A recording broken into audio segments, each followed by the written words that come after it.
A finales del siglo XIX, Europa estaba sentando las bases de la civilización moderna. La revolución industrial iniciada en el Reino de Gran Bretaña en la segunda mitad del siglo pasado hizo que la humanidad viviera la mayor transformación tecnológica, económica y social de su historia.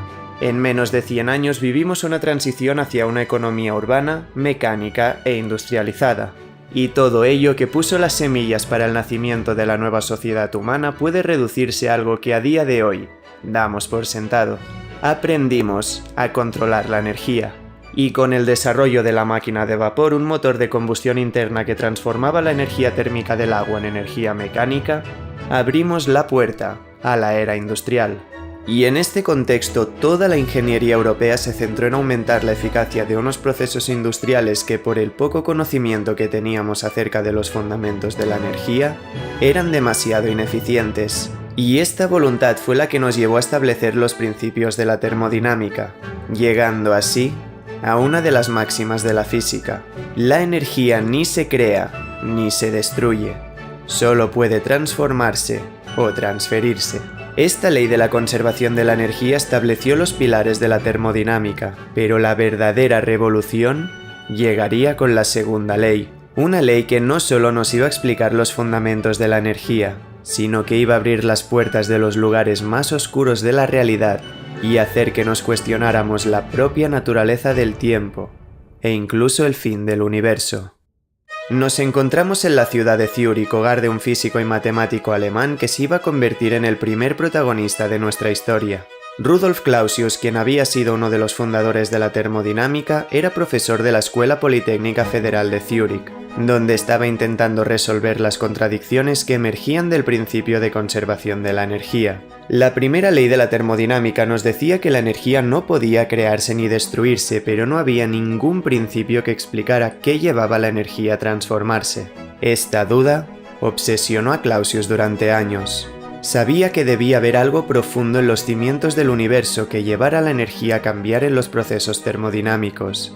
Y un día, viendo simplemente cómo se enfriaba una taza de café, la respuesta apareció ante él. Era el año 1865. Clausius se dio cuenta de que para que las matemáticas de la termodinámica no se derrumbaran, en el universo tenía que existir una cantidad fija de energía que seguiría una regla muy estricta. El flujo del calor era un proceso irreversible. Igual que una taza de café a temperatura ambiente siempre va a enfriarse, sin ninguna intervención externa la energía siempre fluirá de un estado más concentrado a uno más disperso.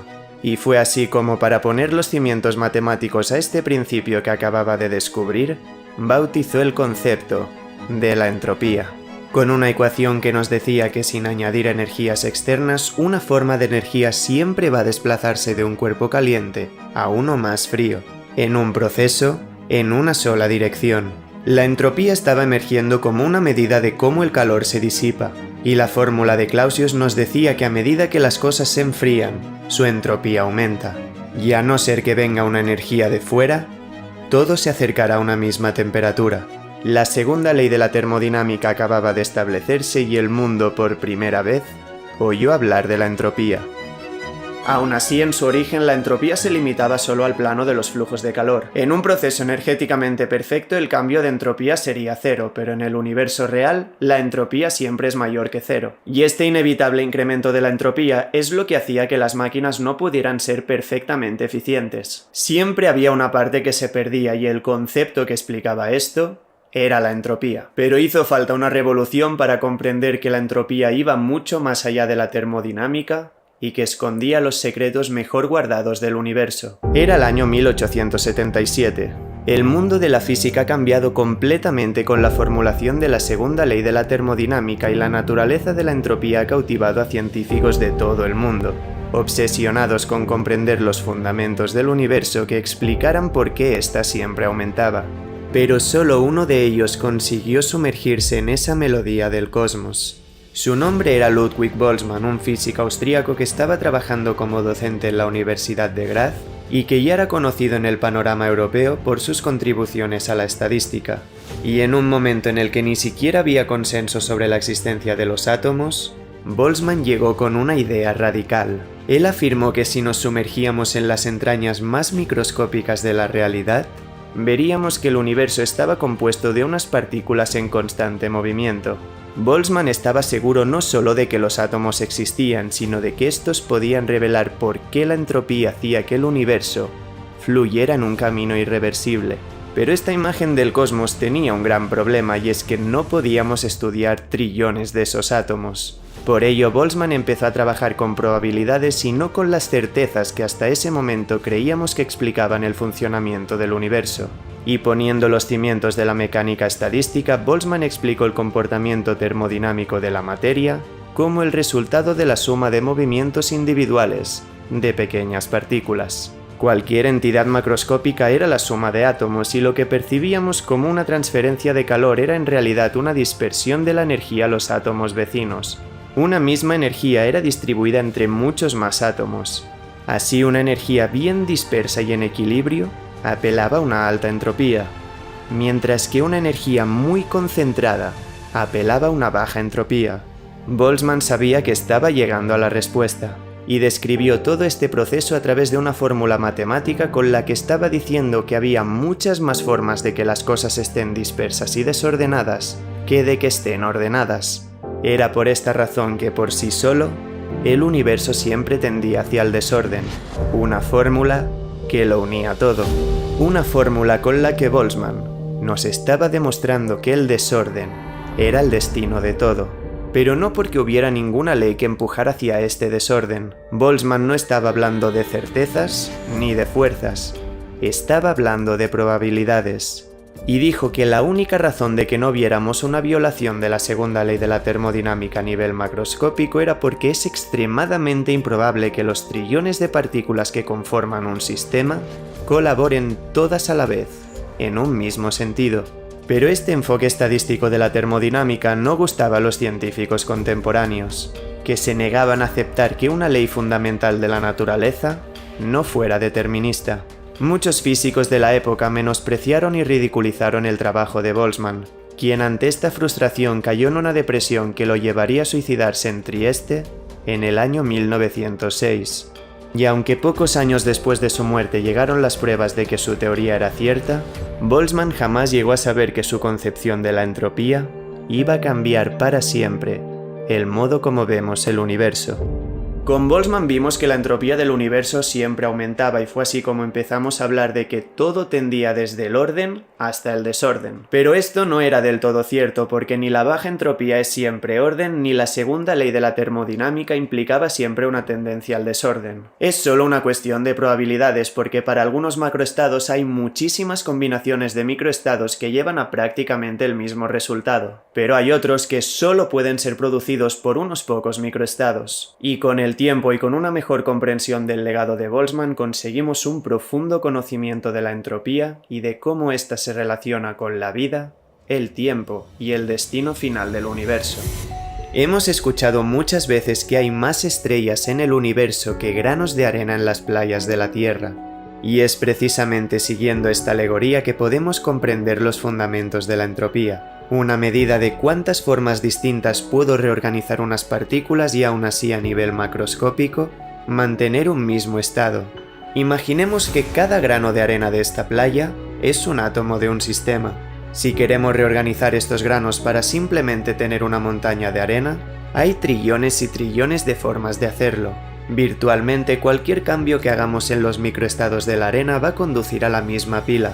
Nos encontramos en un estado de alta entropía, pero ahora vamos a añadir orden al universo, construyendo un castillo de arena. Si queremos reorganizar los granos para tener esta estructura, hay una cantidad infinitamente inferior de formas de conseguirlo respecto a la pila de arena. Ahora cualquier pequeño cambio que haya en él va a hacer que nos separemos de ese castillo.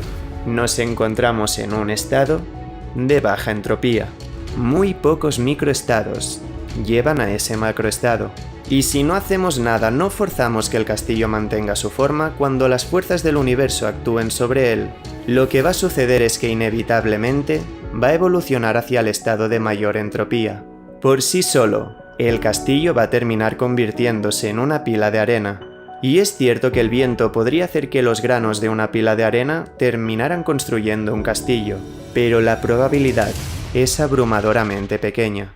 El orden y el desorden son solo concepciones humanas. El universo no está jugando a desordenar la realidad, está siguiendo las reglas del juego de la probabilidad. Y todo tiende hacia ese denominado desorden porque todo en el universo es prisionero de la entropía. Y si no somos víctimas de este viaje inexorable hacia un futuro caótico, es porque la vida es un resquicio de orden, capaz de luchar contra ella. En su significado más fundamental, la vida es aquello que elude la degradación natural hacia el desorden y el equilibrio. Cuando hace 3.800 millones de años las moléculas orgánicas de los océanos de esa joven Tierra se organizaron para formar una estructura biológica capaz de mantener un orden interno constante separado del desorden exterior, tuvo lugar el milagro de la vida. Esas primeras formas de vida dieron lugar a células que impedían que el incremento de la entropía que rige el universo las dominara.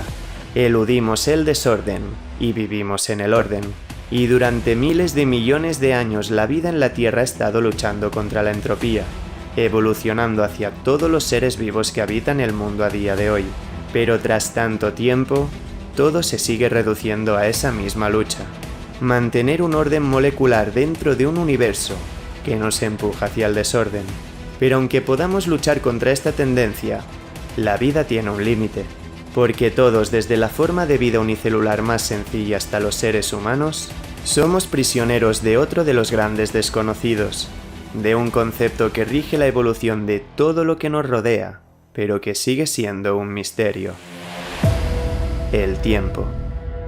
Una de las grandes metas de la física siempre ha sido comprender por qué experimentamos este inevitable viaje temporal hacia el futuro. Ninguna ley, desde la mecánica clásica de Newton hasta la mecánica cuántica, parecía tomar en consideración la dirección del tiempo. Solo parecíamos entender que el tiempo era la cuarta dimensión de acuerdo a la relatividad general de Einstein, pero no podíamos entender por qué la termodinámica diferenciaba tan claramente entre el pasado y el futuro. Por suerte descubrimos que había una razón, y esa es la de que el tiempo es solo una consecuencia de esa tendencia del universo hacia la máxima entropía. 20 años después de la muerte de Boltzmann, sus teorías acerca de la entropía gozan por fin del consenso prácticamente total en la comunidad científica. Entendemos que todo en el universo tiende hacia ese estado de mayor probabilidad, aquel en el que es termodinámicamente más estable y que nosotros percibimos como un viaje hacia el desorden y una separación del orden. Y fue entonces cuando uno de los grandes científicos de la primera mitad del siglo XX llegó para cambiarlo todo. Su nombre era Arthur Eddington, astrofísico y filósofo británico que, trabajando como profesor en la Universidad de Cambridge, quiso explicar la irreversibilidad del tiempo.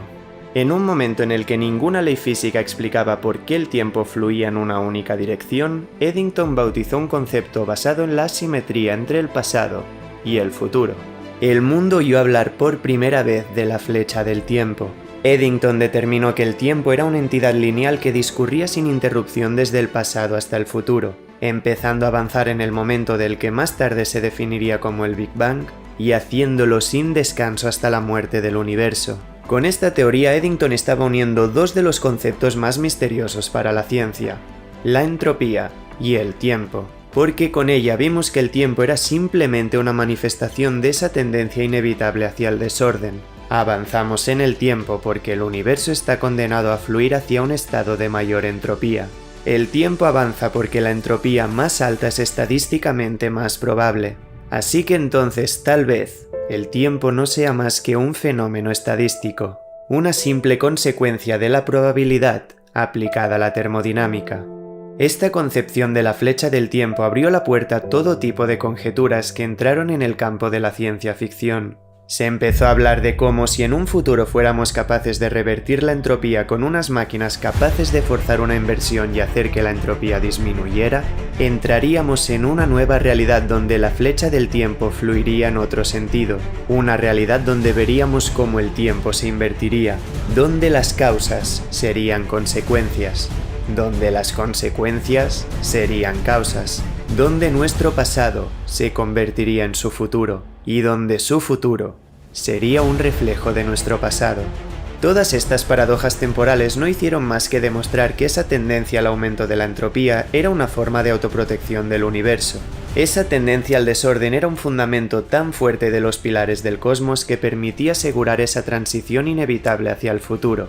Haciendo tan abrumadoramente más probable la tendencia a la mayor entropía, el universo estaba manteniendo esa flecha del tiempo, perfectamente inexpugnable.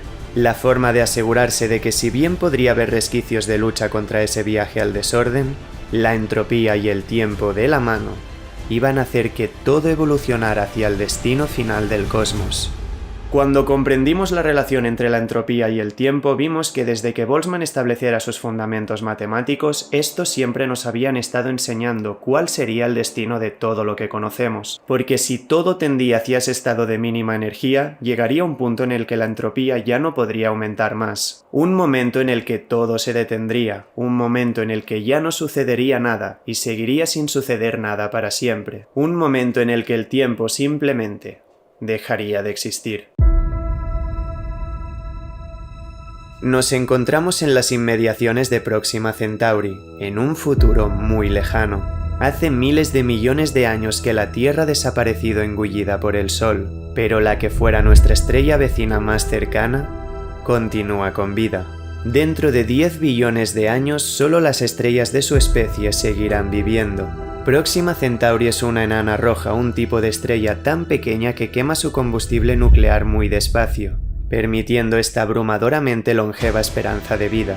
Todas las otras estrellas más grandes, como nuestro ya desaparecido Sol, agotaron su combustible hace mucho tiempo, colapsando en agujeros negros o dejando remanentes de sus cenizas. Pero nada, ni siquiera una enana roja, es eterno. Llegará un momento en el que Próxima Centauri y todas las estrellas de su especie en el universo empezarán a apagarse, y sin suficiente gas como para formar nuevas, la era de las estrellas está llegando a su fin. La entropía está conduciendo a un oscuro vacío donde solo el efímero resplandor de las enanas blancas dará luz en medio de estos océanos de oscuridad. El cosmos está acercándose a lo que ha sido bautizado como Big Freeze, la muerte térmica del universo. Las últimas estrellas se apagarán cuando el universo tenga una edad de 100 billones de años, y para entonces, su vida apenas habrá empezado. Con el tiempo, esas enanas blancas, los remanentes de los núcleos moribundos de lo que en su día fueron estrellas, también alcanzarán su ocaso. Estas estrellas se convertirán en enanas negras. El destino final de aquellas enanas blancas que se han hecho tan frías que prácticamente ya no emiten luz. Poco a poco, en una escala de tiempo inconcebible, el universo empezará a acercarse a la eterna noche. Los últimos fotones de las últimas estrellas serán el definitivo resquicio de luz que quedará en el cosmos. Pero incluso las enanas negras, cenizas de las estrellas donde los átomos son aplastados con tanta fuerza que adquieren densidades millones de veces superiores a las del Sol, empezarán a desintegrarse. La materia de las enanas negras comenzará a evaporarse y será desplazada a la deriva del vacío como radiación, dejando absolutamente nada a su paso. Y con la desintegración de la última enana negra, no quedará ni un solo átomo de materia en todo el universo. Todo lo que quedará de lo que alguna vez fue nuestro universo, que en una ínfima fracción de su existencia hizo posible la existencia de vida, serán partículas de luz y unos monstruos que, tras sobrevivir al fin de la era de las estrellas, han llegado al trono. La era de los agujeros negros ha empezado. Remanentes oscuros de lo que algún día fueron estrellas que colapsaron bajo su propia gravedad hasta fracturar el espacio-tiempo, estos monstruos reinarán en el universo. La entropía nos ha conducido a un oscuro y frío vacío donde las colisiones de agujeros negros serán los únicos sucesos que nos demostrarán que el cosmos, pese a todo, sigue siendo un lugar vivo. Pero ni siquiera los agujeros negros pueden escapar de la entropía. Por los efectos cuánticos que tienen lugar en el horizonte de sucesos y en los que se crean pares de partículas virtuales, una de ellas consigue escapar del poder de atracción, pero otra cae a la singularidad. A un ritmo inimaginablemente lento, los agujeros negros también se evaporan en lo que fue bautizado como radiación de Hawking. Así pues, dentro de 10.000 billones de billones de billones de billones de billones de billones de billones de billones de años, Incluso los agujeros negros habrán desaparecido, explotando en los que están destinados a ser los fenómenos más violentos de la historia del universo. Pero queda tanto tiempo para ello que si empezaras a contar los años tomando átomos representando cada año, no tendrías suficientes átomos en todo el universo ni siquiera para acercarte a ese número. Pero cuando ese futuro llegue, el universo será pura radiación. Nada más. Y cuando todas estas partículas lleguen a la misma temperatura, la entropía habrá alcanzado su máximo. Tras toda la historia del cosmos, el viaje ha terminado. Por primera vez en su vida el universo será absolutamente inmutable. No ocurre nada. Ya no hay forma de medir el paso del tiempo, porque nada cambia. La flecha del tiempo ha dejado de existir. La entropía nos ha arrastrado al fin de todo. El tiempo ha dejado de tener sentido. El destino de todo lo que alguna vez haya sido el universo está escrito en las leyes más fundamentales de la entropía. Y ese destino no es otro que la nada.